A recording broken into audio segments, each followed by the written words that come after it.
приятелите ще покажем как ще.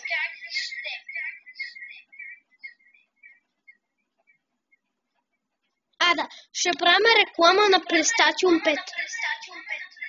Сега не мога да ви го да играя, обаче ще ви покажа.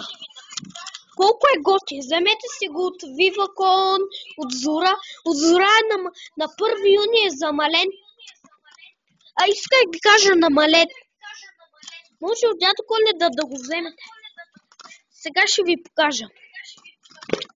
Ето го и PlayStation 5. И ви препоръчвам, не вземайте Pro. Пълен букук. Pro е пълен букук. Има повече мегабайта, ма няма как дискове. Което е и е страшно скъп. Така че вземайте нормалния, който не е Pro. Ето сега ще ви покажем всичко. Виждате ли този? Ето този. Ето този кабел. Дебелия се слага ето тук на... Не се сещам точно как се казва бутона, обаче ето този дебел кабел се свързва с телевизора. Ето този кабел. Ако имате някакъв разклонител до телевизора, се го включвате и тук или някъде.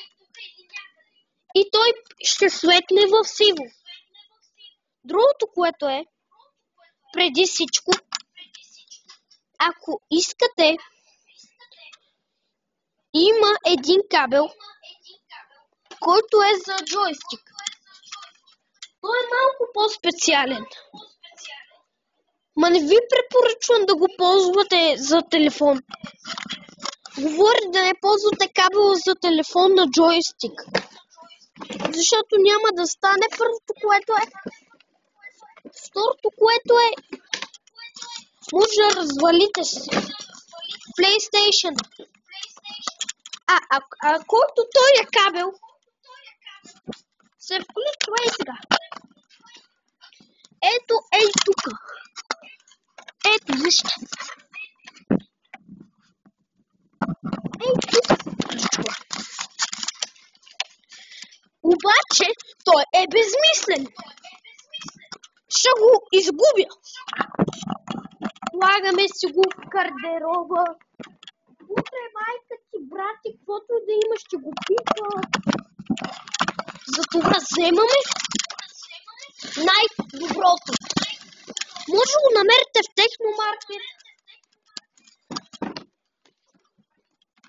Това е най-доброто решение. 6 в 1. Може да бъде за дискове. Може да слагате слушалките на PlayStation. Мисля, че и нормалните работят. И ти зарежда джойстиките. И зарежда самите. Обърках се. Исках да кажа, зарежда самата конзола. Който се бърка джойстик и конзола. Ето това е джойстик. А това е конзола голямото. И тази закачалка помага. Не е нужно да...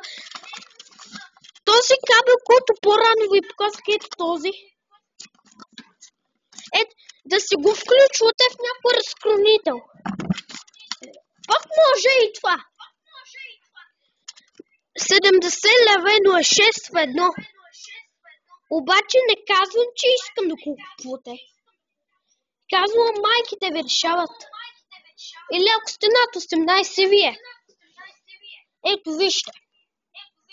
И има такова задухане, което като играеш много на PlayStation 5, то се прегрявя и става много топло. И това го духа и го прави студено и не вреди на PlayStation. PlayStation 5 е най-готин. Обаче Pro е букук. Не дейте да купувате Pro. Все пак, Ако имате прон, си играйте на него, разбира се. Може да е про, но това не означава, че има много плюсове. И няма как да играеш на дискове. Представете си, ако има... представете си... обърках се. Исках да кажа... Представете си, ако пуснат нова игра на диск, която е страшно готина. Я играят 2 милиарда. Казвам, например.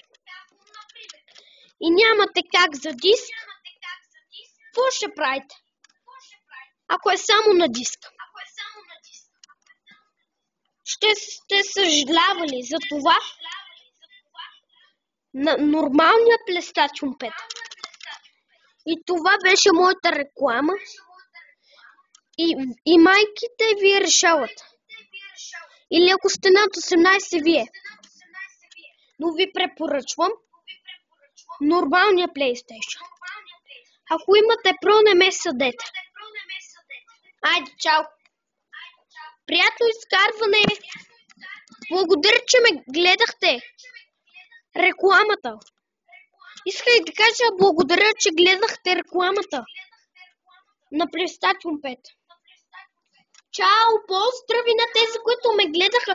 Споделяйте клипчето исках да кажа, споделяйте клипчето на приятели. На гаджета, каквото и да е. Чао!